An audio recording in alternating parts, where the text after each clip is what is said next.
Saya orang Jawa dan saya suka pewayangan. Apakah wayang dilarang? Bagaimana taubat profesi dalang? Ya. Tentu saja saya sudah pernah bilang teman-teman sekalian, tanpa mengurangi penghormatan terhadap tradisi dan budaya semua suku. Di Indonesia suku Bugis, suku Makassar, suku Jawa, semua ini kita tidak akan berbicara dalam ceramah seperti ini bukan menjatuhkan sama sekali. Tapi kita sudah harus tahu dan sadar kalau kita Muslim, dan Muslim ini dipandu oleh agama. Makanya saya bilang caranya adalah harusnya Islam dijadikan tradisi dan budaya. Jangan kita balik, jangan budaya diislamkan, susah. Mengislamkan budaya ini repot karena budaya banyak sekali, gitu kan? Standar yang mana yang harus dipegangi? Berarti nanti akan ada ciri khasnya sendiri. Di Indonesia ada Islamnya sendiri, di Amerika ada sendiri Islamnya. Jadi ini jadi masalah. Padahal sebenarnya Allah tidak menginginkan itu. Allah sebagai pencinta menginginkan kita punya standarisasi. Jadi Allah alam yang saya tahu lebih baik yang seperti ini. Kalau memang itu peninggalan nenek moyang kita, mungkin kita bisa kenang dulu. Oh ini tradisinya orang dulu seperti ini. Tapi kan bukan berarti harus itu dilakukan sementara dalam Islam dilarang. Kita sudah Muslim, harusnya kita tinggalkan. Kalau masalah taubat, ya taubat nasuha kepada Allah SWT dengan 3 syarat yang sudah kita tahu. Meninggalkan dosa-dosa seketika, menyesal dan janji sama Allah tidak mengulanginya. Dan kalau dia punya, maka lebih baik dimusnahkan ya. Dan berarti kata ini lebih baik dihilangkan ya. Saya merasa mungkin memang perlu kita pertemukan juga hal-hal seperti ini dengan ilmu pengetahuan lah sekarang. Artinya bukan kita mau menghapus 100% masalah kebiasaan dan tradisi, tapi kalau tidak cocok dengan agama, wajar kalau kita tinggalkan. Atau mungkin ada teknologi canggih yang lebih baik. Seperti orang sekarang sudah biasa tampil di panggung, bercerita, gitu kan. Maka dengan wayang-wayang ini sebenarnya sudah bisa tergantikan dengan manusia yang sudah jelas-jelas nyata gitu. Saya yakin juga kalau generasi sekarang ini lebih cenderung untuk meninggalkan itu kan, sudah merasa ini sudah zaman dulu gitu. Ini mungkin bisa kita tangkap secara rasional untuk meninggalkannya dengan cara gitu juga. Jadi memahami poin tadi. Lane kata cerita teng Indonesia itu ngoten niku ana wali kados Sunan Ampel, ya ana wali kados Sunan Kalijaga. Semanjane wong bulet-bulet. Sampai akhirnya kudu gawe wayang, gawe gong.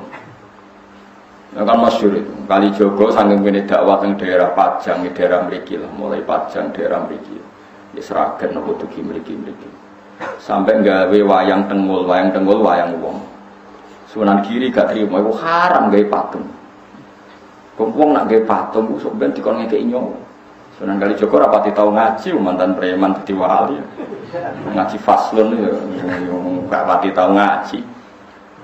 Walhasil akhirnya di tengah-tengah mbek Sunan Kudus sing luwih alim luwih senior ya ngene ae. Wayange iku dipeokno wae terus dadi wayang kulit. Perkarane nak wayang tengul iku patung. Tapi nak trepes kulit itu ora kena dikeki nyawa wis banyak kabeh. Wali kula nate sowan teng kiai niku kiai alim dikeki hadiah mebel lemari saka Jepara. Niku gambare iku manuk bangun. Wapi, bos wapi tenan ukirane manuk tapi gulune iku protok. Perkara ini pas teko langsung diketok mbek kiai. Pas gulune tok ya sithik nek diketok. Lah takok ya kok diketok ya. Mergo ben ra urip. Nak ra diketok kan nak ra diketok kan asumsine kan kono ngekeki nyawa. Lah nek diketok ngene kan gak iso. Lah ngetoke kok sithik wis mati. Mergo nek dibuak kabeh ukirane elek. Paham nggih? Nek dibuak kabeh yo dene yo kepen di lemari larang. Dadi mau digraji ngangge graji besi cilik. Duduhe wis apa? Lah kok sithik, Mbah? Wong sithik wis mati. Wah, curang ya.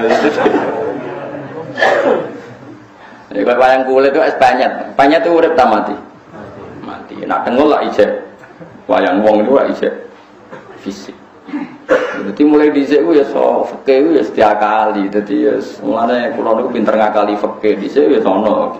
Wali songo ya saged ngrekayak sapa? Ngrekayak sapa? Fikih. Ini macam ngoten iku wong. Dadi wong kudu iso ngaji. Mulane kula suwun sampeyan kudu ya pinter ngaji. Hukum niku macam-macam. Sementing barang maksiat tetap maksiat ila yaumil kiamat. Cuma ana wong proses nobatno umat Kanjeng Nabi dengan berbagai metode. Kowe aja kecangkeman. Masyhur itu ada sahabat yang masih punya adat nyolong. Pamit Nabi, ya Rasulullah sama wa Islam tapi jenengan aja ngelarang kula nyolong. Dari Nabi sementing salat sing sregep. Bareng Nabi wong iku miri ada sahabat yang protes, ya Rasulullah kenapa engkau enggak tegas menyarang dia nyolong, melarang dia nyolong. Dari Nabi dawe sayanha humakul. Engkau anggar sering sholat harus suwe-suwe gak nyolong diri. Ya karena orang itu bertahap, semua kebaikan itu bertahap. Tapi Nabi gak pernah mengatakan nyolong itu halal. Mau tidak melarang saat itu. Beda loh yang mengatakan halal sama mau tidak melarang saat itu. Jadi beda. Ana wong Islam pamit Nabi boten zakat, Nabi dia mental. Ya sementing kowe Islam. Ketika Nabi diprotes, kenapa engkau tidak menyuruh dia zakat? Nanti kalau Islamnya sudah benar akan zakat sendiri.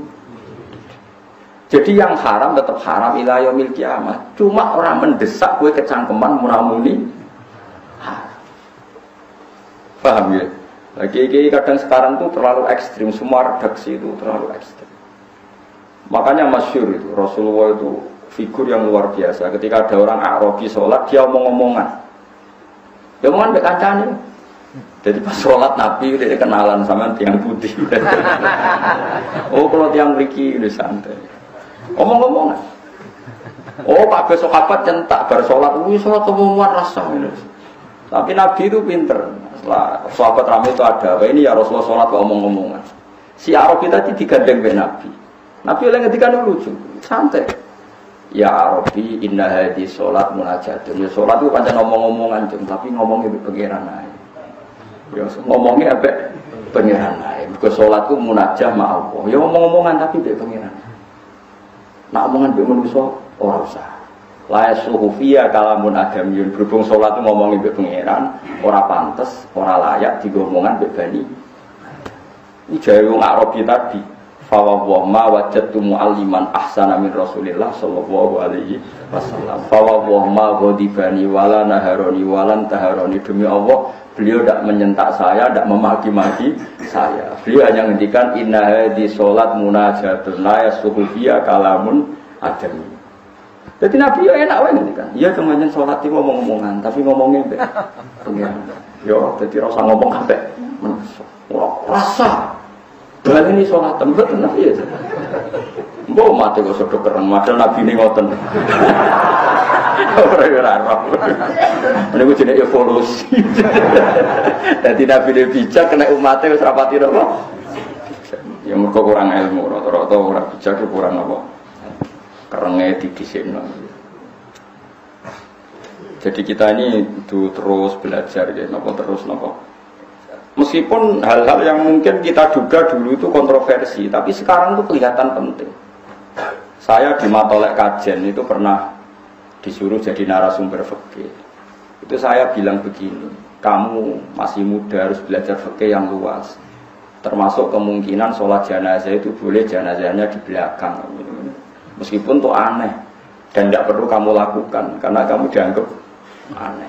Tapi itu zaman Imam Nawawi yang ngarang Majmu' sudah dibicarakan. Jenazah di depan itu syarat sah atau adat. Mulai dulu lama bilang hanya adat. Hakada wajadna dzalika salafan wa khulafan. Panjang kita nak nyolati jenazah, normalnya jenazah di depan. Tapi itu hanya adat. Nggak bisa kamu katakan syartus sihah syarat sah. Fa'inal janazah laisat biman ziratil imam. Karena jenazah itu tidak imam, kenapa harus di depan? Ayo nak itu mentah kan ya. Saya ini jenazah kok ngarep alasannya apa? Ora imam kok didakok. Ngarep.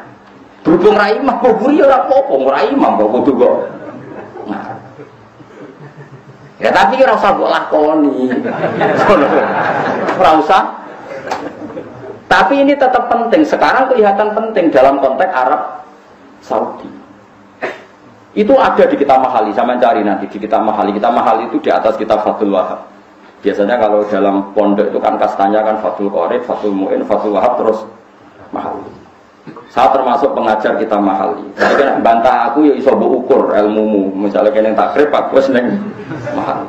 Iki ora urusan sombong, nek bantah ukur dhewe mau ke takrib, Fathul Mu'in, Fathul Wahab, Mahali. Kena bantah ya ukur maksudnya.